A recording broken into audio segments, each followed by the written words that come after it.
बोलो कांग्रेस पार्टी के, बोलो कांग्रेस पार्टी के। ಬಿಜೆಪಿ ಕೇಂದ್ರ ಸರ್ಕಾರ ನೀಟ್ ಎಕ್ಸಾಮ್ನಲ್ಲಿ ನಡೆಯುತ್ತಾ ಇರುವಂತಹ ಅವರ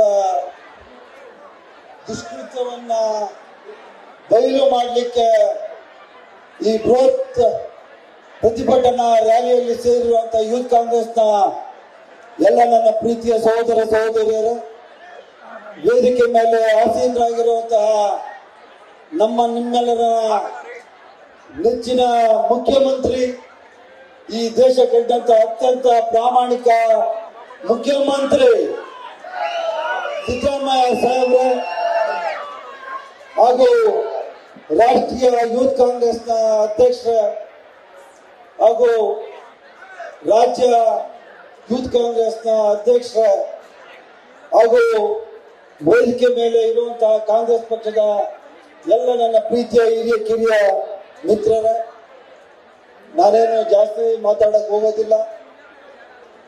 ತಾವೆಲ್ಲ ಇಲ್ಲಿ ಕಾಯ್ತಾ ಇರುವಂತದ್ದು ನಮ್ಮ ರಾಜ್ಯಾಧ್ಯಕ್ಷರ ಮಾತು ಕೇಳಲಿಕ್ಕೆ, ನಮ್ಮ ರಾಷ್ಟ್ರ ಅಧ್ಯಕ್ಷರ ಮಾತುಗಳನ್ನು ಕೇಳಲಿಕ್ಕೆ, ಖುದ್ದಾಗಿ ತಮ್ಮನ್ನೆಲ್ಲ ಉದ್ದೇಶಿಸಿ ಮಾತಾಡಲಿಕ್ಕೆ ನಮ್ಮ ಘನತೆವೆತ್ತ ಮುಖ್ಯಮಂತ್ರಿಗಳು ಬಂದಿದ್ದಾರೆ. ಅವರ ಮಾತುಗಳನ್ನ ಕೇಳಲಿಕ್ಕೆ ನಾವೆಲ್ಲರೂ ಸೇರಿದ್ದೀರಿ.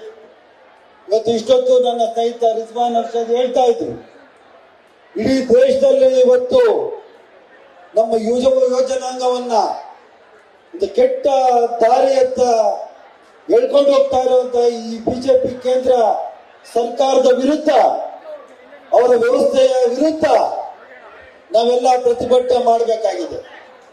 ನೀವು ಇಷ್ಟು ದೊಡ್ಡ ಸಂಖ್ಯೆಯಲ್ಲಿ ಈ ಪ್ರತಿಭಟನಾ ಈ ಸಭೆಯಲ್ಲಿ ಭಾಗವಹಿಸಿರೋದು ನಮ್ಗೆಲ್ಲ ಬಹಳಷ್ಟು ಸಂತೋಷವಾದ ವಿಚಾರ.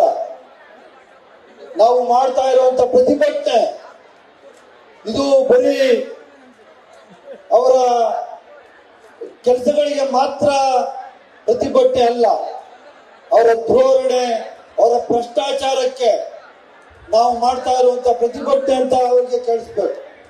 ಕರ್ನಾಟಕ ರಾಜ್ಯದಲ್ಲಿ ಇವತ್ತು ಬೆಂಗಳೂರಿನಲ್ಲಿ ನಾವು ನಡೆಸ್ತಾ ಇರುವಂತ ಈ ಪ್ರತಿಭಟನೆ, ಈ ನಮ್ಮ ಕೂಗು ಇದು ಕೇಂದ್ರ ಸರ್ಕಾರಕ್ಕೆ ಮುಟ್ಬೇಕು, ನರೇಂದ್ರ ಮೋದಿ ಅವರಿಗೆ ಮುಟ್ಬೇಕು, ಕೇಂದ್ರ ಸರ್ಕಾರದ ಎಲ್ಲ ಸಚಿವರುಗಳಿಗೆ ಇದು ಮುಟ್ಬೇಕು. ನಮ್ಮ ರಾಜ್ಯ ಸರ್ಕಾರದಿಂದ 4 ಜನ ಕೇಂದ್ರದಲ್ಲಿ ಇವತ್ತು ಮಂತ್ರಿಗಳಿದ್ದಾರೆ. ಒಬ್ಬರು ರಾಜ್ಯದ ಪರವಾಗಿ ಒಬ್ಬರು ಒಂದು ಸುದ್ದಿಯನ್ನು ಎತ್ತಲ್ಲ, ಯಾರ ಪರವಾಗೂ ಇಲ್ಲ. ಮಹಿಳೆಯರ ಪರವಾಗಿಲ್ಲ, ರೈತರ ಪರವಾಗಿಲ್ಲ. ಅತ್ಯಂತ ಪಾರದರ್ಶಕವಾಗಿ ನಡೆಯುತ್ತಾ ಇದ್ದಂತ ನಮ್ಮ ನೀಟ್ ಎಕ್ಸಾಮ್ ಅನ್ನು ಹಾಳ್ಗೆಡವೆ ಇವತ್ತು ಉನ್ನತ ಶಿಕ್ಷಣ ಸಚಿವರು ಇಲ್ಲೇ ಕೂತಿದ್ದಾರೆ, ನಮ್ಮ ವೈದ್ಯಕೀಯ ಶಿಕ್ಷಣ ಸಚಿವರು ಸಹ ಇಲ್ಲೇ ಕೂತಿದ್ದಾರೆ. ನಮ್ಮ ಸನ್ಮಾನ್ಯ ಮುಖ್ಯಮಂತ್ರಿಗಳು ಪ್ರತಿ ಸಭೆಯಲ್ಲಿ, ಪ್ರತಿ ಕ್ಯಾಬಿನೆಟ್ ಅಲ್ಲೂ ಇದೇ ವಿಚಾರ ಮಾತಾಡೋದು. ಈ ಬಿಜೆಪಿಯಿಂದ ನಮ್ಮ ರಾಜ್ಯಕ್ಕೆ ಆಗ್ತಾ ಇರುವಂತಹ ಅನ್ಯಾಯ, ರಾಜ್ಯ ಮಟ್ಟದಲ್ಲಿ ನಾವು ಮುಂಚಿನ ದಿವಸಗಳಲ್ಲಿ ನಾವು ಎಕ್ಸಾಮ್ಗಳನ್ನು ನಡೆಸಿ ನಮ್ಮ ಮಕ್ಕಳಿಗೆ ಅವಕಾಶ ಸಿಗ್ತಾ ಇತ್ತು. ಆದ್ರೆ ಇಡೀ ರಾಷ್ಟ್ರ ಮಟ್ಟದಲ್ಲಿ ಈ ನೀಟ್ ಎಕ್ಸಾಮ್ ಮಾಡುವುದರ ಮುಖಾಂತರ ನಮ್ಮ ಮಕ್ಕಳಿಗೆ ಸಿಗಬೇಕಾದಂತ ಅವಕಾಶಗಳನ್ನ ಕಿತ್ಕೊಂಡು ಇವತ್ತು ಬರರ ಪಾಲ್ ಮಾಡ್ತಾ ಇದ್ದಾರೆ. ಅದನ್ನೂ ಸರಿ ಮಾಡ್ತಾ ಇಲ್ಲ. ಈ ಪ್ರಶ್ನೆ ಪತ್ರಿಕೆಗಳನ್ನ ಅವರು ಮುಂಚೆನೆ, ಎಕ್ಸಾಮ್ಗಳ ಮುಂಚೆನೆ ಅವರು ಯಾರ್ಯಾರು ಅವ್ರಿಗೆ ಆಯ್ದ ವಿದ್ಯಾರ್ಥಿಗಳಿಗೆ ಕೊಟ್ಟು ಅವರು ಎಕ್ಸಾಮ್ ಬರೆದು, ಯಾರು ಇದಕ್ಕೆ ಮಾರ್ಕ್ಸ್ ತಗೊಳ್ಳೋಕೆ ಯೋಗ್ಯತೆ ಇಲ್ಲದಂತ ವಿದ್ಯಾರ್ಥಿಗಳು ಇವತ್ತು ಮೆಡಿಕಲ್ ಇಂಜಿನಿಯರಿಂಗ್ ಸೀಟ್ ಸಿಕ್ಕುವಂತಹ ವ್ಯವಸ್ಥೆಯನ್ನ ಈ ಕೇಂದ್ರ ಸರ್ಕಾರ ಮಾಡ್ತಾ ಇದೆ.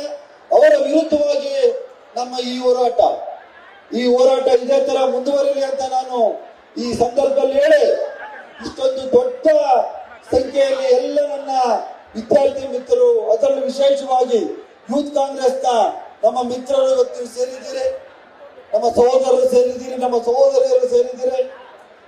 ಈ ಎಲ್ಲ ಸಭೆಯನ್ನ ಆಯೋಜನೆ ಮಾಡಿದಂತಹ ನಮ್ಮ ರಾಷ್ಟ್ರೀಯ ಯೂತ್ ಕಾಂಗ್ರೆಸ್ ಅಧ್ಯಕ್ಷರು, ನಮ್ಮ ರಾಜ್ಯ ಯೂತ್ ಕಾಂಗ್ರೆಸ್ ಅಧ್ಯಕ್ಷರಿಗೆ ನಾನು ವಿಶೇಷವಾದ ಧನ್ಯವಾದಗಳನ್ನು ತಿಳಿಸಿ, ಈ ಒಂದು ಪ್ರತಿಭಟನೆ ನಮಗೆ ನ್ಯಾಯ ಸಿಗೋ ತನಕ ನಾವು ಮುಂದುವರಿಸೋಣ ಅಂತ ನಾನು ಈ ಸಂದರ್ಭದಲ್ಲಿ ಹೇಳಿ ನನ್ನ ಮಾತುಗಳನ್ನು ಮುಗಿಸಿದ್ದೀನಿ. ಜೈ ಹಿಂದ್, ಜೈ ಕರ್ನಾಟಕ, ಜೈ ಕಾಂಗ್ರೆಸ್ ಪಾರ್ಟಿ. ಗ್ಯಾರಂಟಿ ನ್ಯೂಸ್, ಸುದ್ದಿ ಖಚಿತ, ನ್ಯಾಯ ನಿಶ್ಚಿತ.